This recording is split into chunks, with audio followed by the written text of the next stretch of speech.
Buenas tardes, mis queridos hermanos y amigos que nos ven desde sus hogares.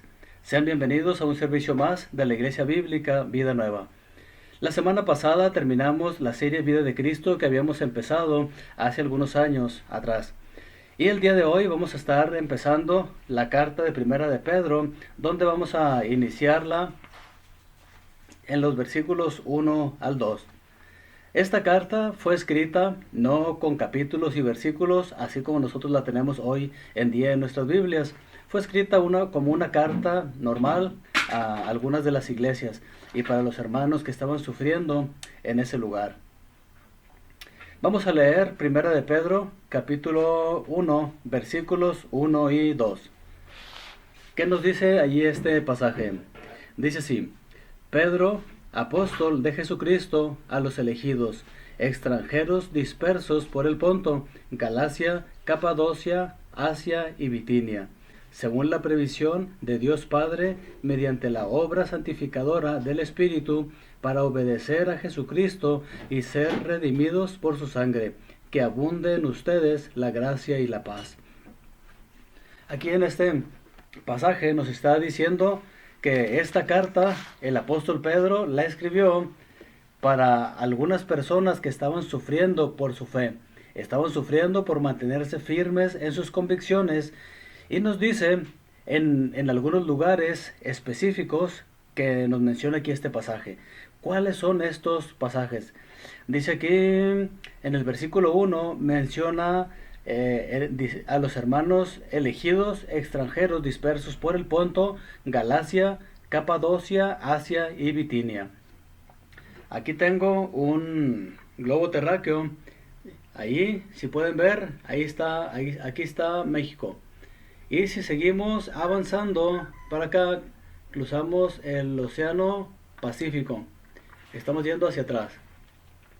Y por acá está Rusia, aquí arriba. Aquí está Rusia y aquí está Asia. Entonces, por esa parte, todo eso es donde los hermanos estaban dispersos por la persecución y estaban sufriendo. Les habían quitado sus tierras, les habían quitado sus pertenencias y en muchas ocasiones les habían quitado la vida. Estaban sufriendo terriblemente. Ahora, mi pregunta para cada uno de ustedes que me ven en este lugar es: ¿ha sufrido usted? Hoy es el último domingo del año. Hoy estamos a 29 de diciembre del 2024. ¿Ha sufrido algo usted? Posiblemente alguna enfermedad, alguna pérdida, le han robado, lo han asaltado o algo que haya sufrido usted por el Evangelio. Ahora, aquí quitémonos de aquellos que han sufrido por causa de sus malas decisiones. Yo sufrí porque no le hice caso a las leyes de tránsito. Yo sufrí porque no cuidé mi cuerpo. No, esas no. Las que uno sufre por causa del Evangelio. Ahora, si usted ha sufrido burlas, bullying o alguna otra cosa, se puede identificar con estos hermanos. Esos hermanos estaban sufriendo grandemente. Y el apóstol Pablo les envía esta carta para darles ánimo. Entonces, si esta carta fue de ánimo para aquellas personas, también lo va a servir para nosotros. Entonces, quiero invitarlos a orar para encomendar en las manos de Dios este tiempo, porque esta carta ha sido de gran bendición para mi vida y yo espero que también lo sea para la suya.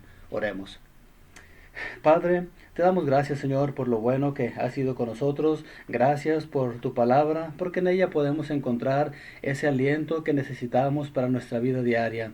Ciertamente, Señor, muchos de nosotros no hemos sufrido tanto como a estos hermanos a quienes el apóstol Pedro les escribe esta carta, pero sin duda hemos sufrido de una u otra forma y esta carta nos sirve de aliento para nosotros. Ayúdanos a poder leerla, a poder entenderla, Señor, para poder captar lo que tú quisiste transmitirle a estos hermanos y que lo podemos aplicar también a nuestras vidas. Te pedimos que nos guíes en este tiempo, en el nombre de Cristo Jesús. Amén. En el versículo 2 encontramos lo que hace el Padre, la obra del Espíritu Santo y lo que ha hecho el Señor Jesucristo y lo que nos hace a nosotros, lo que nos toca a nosotros hacer. Entonces, vamos a ver en qué consiste la previsión del Padre, que es la primera cosa.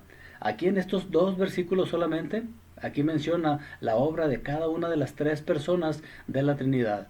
Y vamos a ver qué nos dice la obra del Padre en Romanos capítulo 8, versículo 29.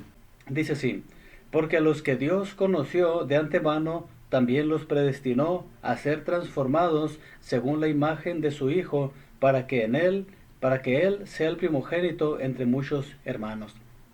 Entonces, ¿cuál es la obra del Padre o en qué consiste? Bueno, en primer lugar dice ahí, nos conoció de antemano para predestinarnos para ser como Cristo. Entonces, Él nos conoció desde antemano. Antes de que sus padres lo concibieran a usted, ¿sabe qué? Dios ya lo había conocido.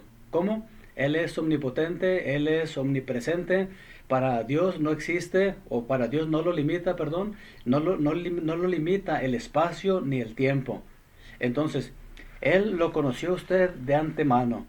Ahora, ¿cuál es el objetivo de Dios? Dice aquí, para predestinarnos a ser como Cristo. ¿Cómo fue Cristo? Bueno, Cristo fue una persona misericordiosa, una persona que sufrió por salvarnos, y fue la persona perfecta. Entonces Dios quiere ir moldeándonos cada vez más a la imagen de Cristo. Esa es la obra del Padre. Nos eligió de antemano para predestinarnos para ser como Cristo.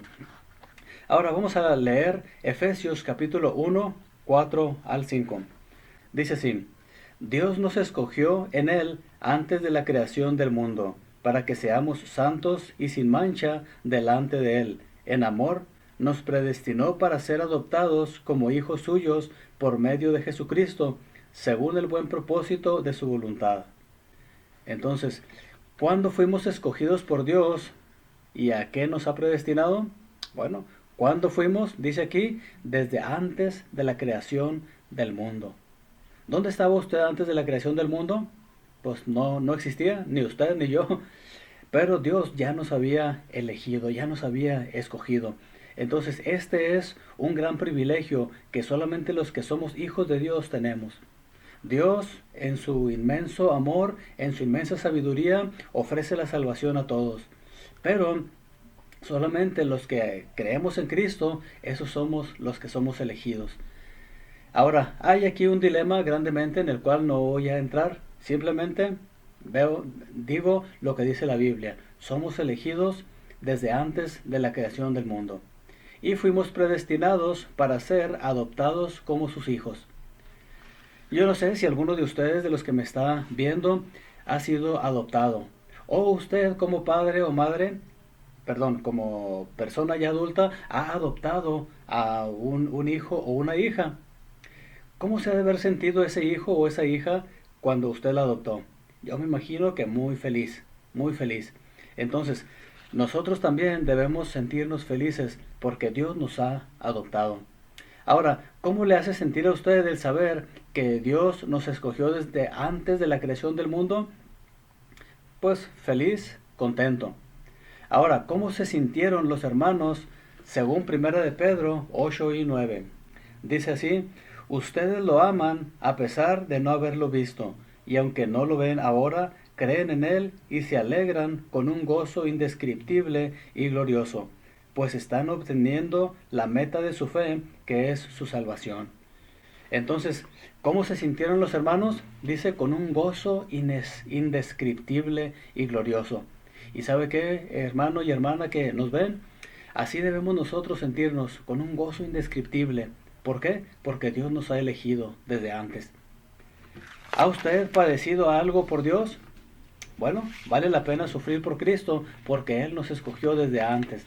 Y si sufrimos, va a ser poco el tiempo que suframos, pero va a ser más el tiempo que disfrutemos con Él, un día cuando partamos de este mundo y estemos con Él para siempre en el cielo. Ya vimos la obra del Padre en nuestra salvación, y ahora vamos a ver cuál es la obra del Espíritu Santo. Vamos a leer otra vez 1 de Pedro, capítulo 1, versículo 2. Según la provisión de Dios, el Padre, mediante la obra santificadora del Espíritu, para obedecer a Jesucristo y ser redimidos por su sangre. Entonces, ¿cuál es la obra que hace el Espíritu Santo? Dice ahí, santifica a la persona para obedecer a Jesucristo y ser redimido por su sangre. Entonces, aquí podemos ver que el Espíritu Santo santifica a la persona. La palabra santificar significa apartar. Y la palabra santificar viene de la idea de cuando alguien que está haciendo algo y lo aparta. Alguien toma algo y lo aparta. Un ejemplo es cuando las mujeres están allí cortando algo, no sé, tomate o cebolla. Cortan una parte y luego con el cuchillo la apartan. Esa es la idea que nos menciona aquí que hace el Espíritu Santo. El Espíritu Santo nos aparta a nosotros y nos pone en el cuerpo de Cristo. Nos pone nos aparta de este mundo. Ya no formamos parte de este mundo. Aunque estamos, pero Dios quiere que vivamos apartados, lejos del pecado. ¿Cuál es la obra que hace el Espíritu Santo en el incrédulo según Juan 16, 7 y 8? Dice así, pero les digo la verdad, les conviene que me vaya, porque si no lo hago, el Consolador no vendrá a ustedes. En cambio, si me voy, se lo enviaré a ustedes, y cuando Él venga, convencerá al mundo de su error en cuanto al pecado, a la justicia y al juicio. Entonces, ¿qué es lo que hace el Espíritu Santo al incrédulo? Dice aquí que los convence de su pecado por no creer en Cristo. Los convence de su pecado por no creer en Cristo. Ahora, ¿cuál fue la obra santificadora en Lidia? Aquí estamos viendo, vamos a ver Hechos 16, 13 al 15. Más adelante de Juan sigue Hechos, capítulo 16. Y aquí nos menciona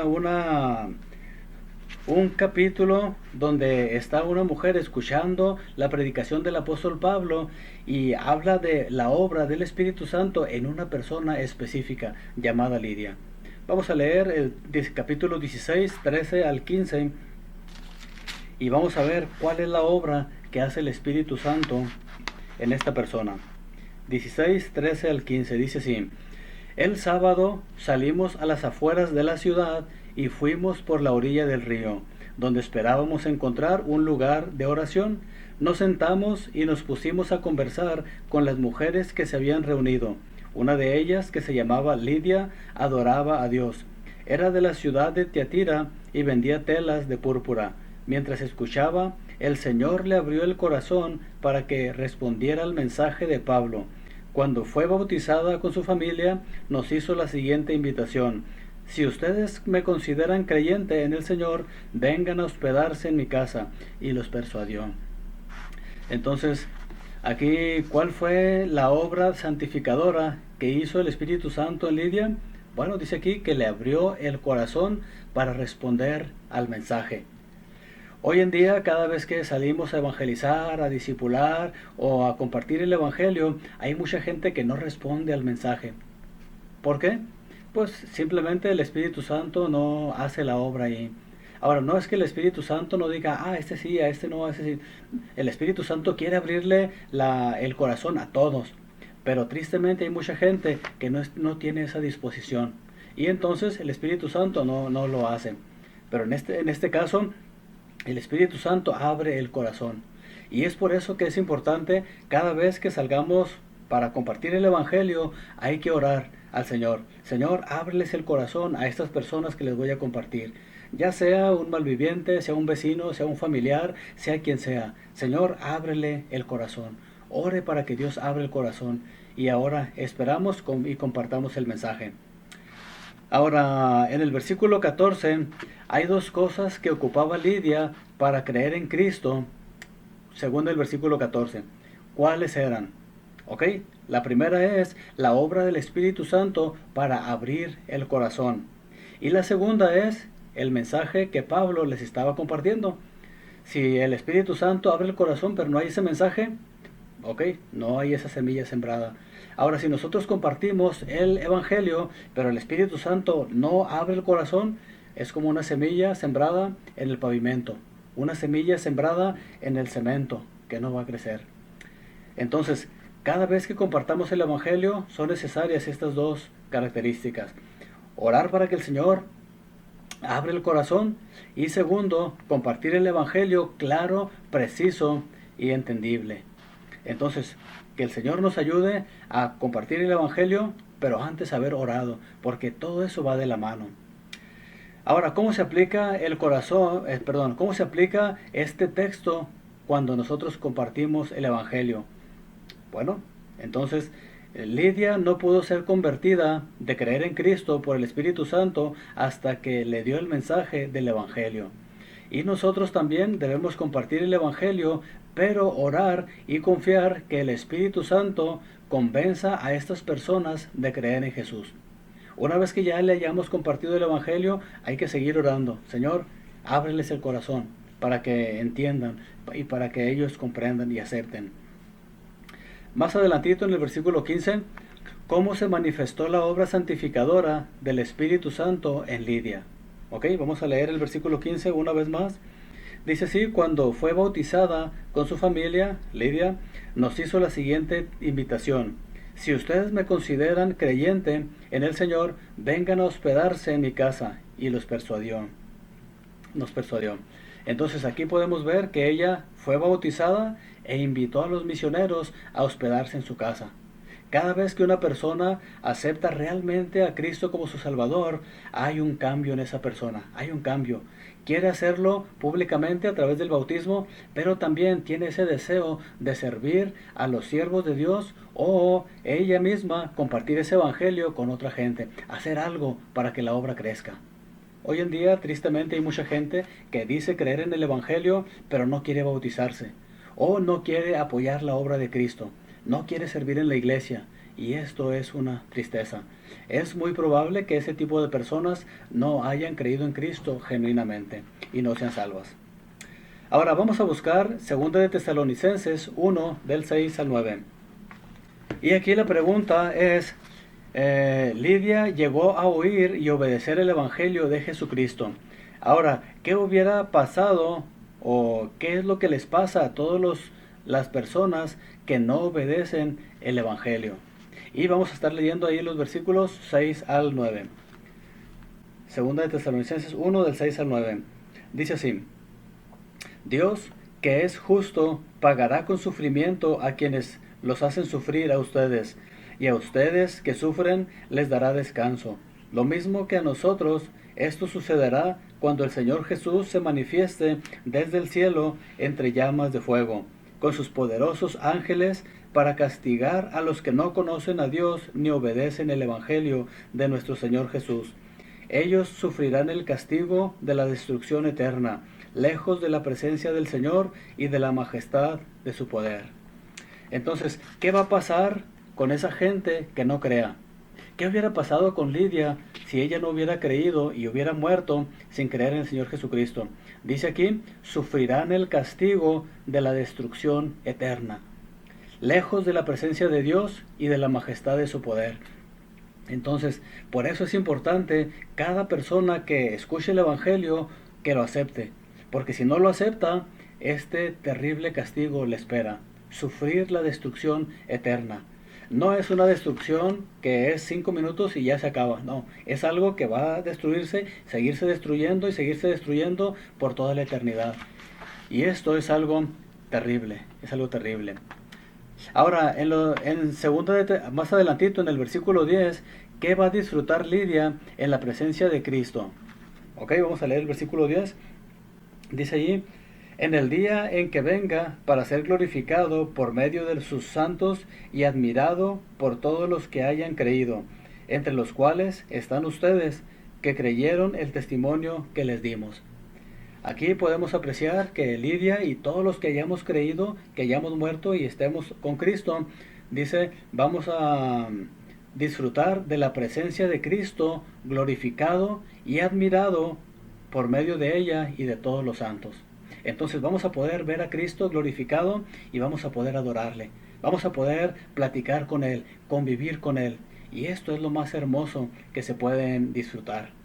Entonces, si usted no ha aceptado a Cristo, yo quiero animarlo a que lo haga hoy, el día de hoy, porque no sabe si mañana podrá hacerlo.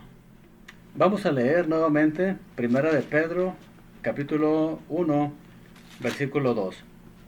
Dice así: según la previsión de Dios el Padre, mediante la obra santificadora del Espíritu, para obedecer a Jesucristo y ser redimidos por su sangre, que abunden en ustedes la gracia y la paz.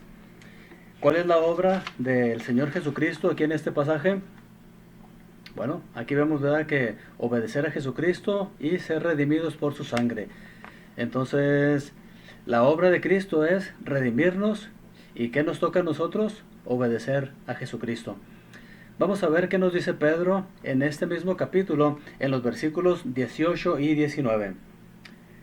Como bien saben, ustedes fueron rescatados de la vida absurda que heredaron de sus antepasados.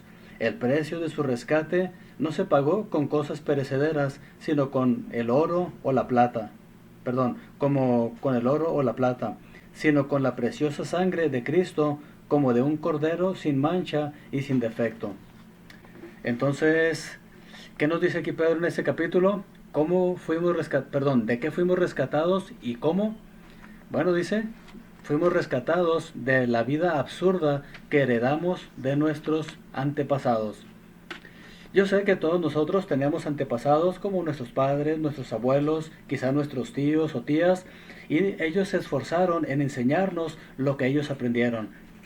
Ahora, hay algunas cosas que ellos nos enseñaron que eran bíblicas y eran buenas, pero también hay otras que a lo mejor eran absurdas, como nos lo dice este pasaje. Entonces, ¿qué es lo que debemos nosotros hacer? Pues no seguir esas cosas absurdas que ellos nos enseñaron. Hay que conocer bien la Biblia para saber qué es aquello que sí debemos seguir y cuáles son aquellas cosas absurdas que no debemos seguir. También aquí, ¿cómo nos rescató? Dice aquí, Cristo nos rescató con la preciosa sangre de Cristo, como de un cordero sin mancha y sin defecto. Entonces, el precio de su alma no fue pagado con dinero, no fue pagado con algún otro bien, fue pagado con la sangre de Cristo. Una sangre pura, una sangre perfecta, una sangre de nuestro Señor Jesucristo. Ya vimos en Efesios 1, 4 y 5 que fuimos escogidos por Dios desde antes de la creación del mundo. Ahora, ¿qué pasó antes de la creación? Según 1 de Pedro 1, 20, Cristo, a quien Dios escogió antes de la creación del mundo, se ha manifestado en estos últimos tiempos en beneficio de ustedes. Entonces, ¿cuándo Dios escogió a Cristo para esta tarea? Desde antes de la creación del mundo. ¿Y para qué Dios lo escogió? Dice aquí, para ser manifestado en estos tiempos para nuestro beneficio. Entonces, Dios desde antes escogió a Cristo para beneficiarnos con la salvación, con la bendición. Ahora, el gran tema de esta carta de Primera de Pedro es la esperanza cristiana en tiempos de sufrimiento. Cuando Pedro escribió esta carta, la persecución de los cristianos había llegado a ser tan fuerte que Pedro tuvo que animarlos a mantenerse firmes en Cristo a pesar de sus circunstancias. ¿Pueden imaginarse ustedes personas que estaban llevándolas al Coliseo Romano para que las destrozaran fieras salvajes? Y en estos otros lugares que menciona, tal vez eran algunas cosas diferentes. Algunas personas las quemaban, a otras les quitaban sus bienes, a otras las apedreaban, a otras las fusilaban, y no nos imaginamos qué otras cosas terribles hayan hecho con esos cristianos. Por eso es que el apóstol Pedro les escribe esta carta, para darles ánimo en su sufrimiento. Ahora, ¿cuál es el deseo que Pedro tuvo para ellos según 1 de Pedro 2:2? Deseen con ansias la leche pura de la palabra, como niños recién nacidos, así por medio de ella crecerán en su salvación. El apóstol Pedro quería que ellos crecieran, que ellos conocieran cada vez más, para que al conocer más a Cristo pudieran soportar esos sufrimientos. Al ver el ejemplo de Cristo, que Él sufrió, y también ellos podían sufrir y aguantar, porque sabían que este sufrimiento es efímero, ese sufrimiento es pasajero, pero la la bendición que vamos a tener después va a ser mucho, mucho mejor. Ahora, en este pasaje hemos visto que la Trinidad de nuestra salvación, el Padre nos ha elegido según su previsión, el Espíritu Santo nos santifica para obedecer a Jesucristo, el Hijo nos redime por su preciosa sangre. Y sabiendo todo esto, ¿cómo debemos responder? Cada una de las tres personas de la Trinidad tiene una función específica en nuestra salvación. El Padre nos elige, el Espíritu Santo allí nos abre el corazón para entender, nos santifica, el Hijo nos redime por su preciosa sangre. Y ahora, ¿qué va a hacer usted en base a todo esto que el Padre, el Hijo y el Espíritu Santo hacen por usted? Yo creo que lo mínimo que podemos hacer es alabarle, agradecerle, glorificarle, compartir con otros esta gran bendición que tenemos para que ellos también puedan llegar a ser hijos de Dios. Entonces, ¿qué va a hacer usted en esta semana? En esta semana pasada ya celebramos la Navidad, pero en esta próxima vamos a celebrar el Año Nuevo. ¿Qué va a hacer usted en este próximo año para glorificar a Dios debido a estas cosas que hace por nosotros, que hizo por nosotros? Oremos. Padre, te damos gracias, Señor, por lo bueno que eres con nosotros. Gracias porque cada una de las personas de la Trinidad hacen una parte específica y funcional importante para nuestra salvación. Gracias, Padre, por todo lo que haces por nosotros.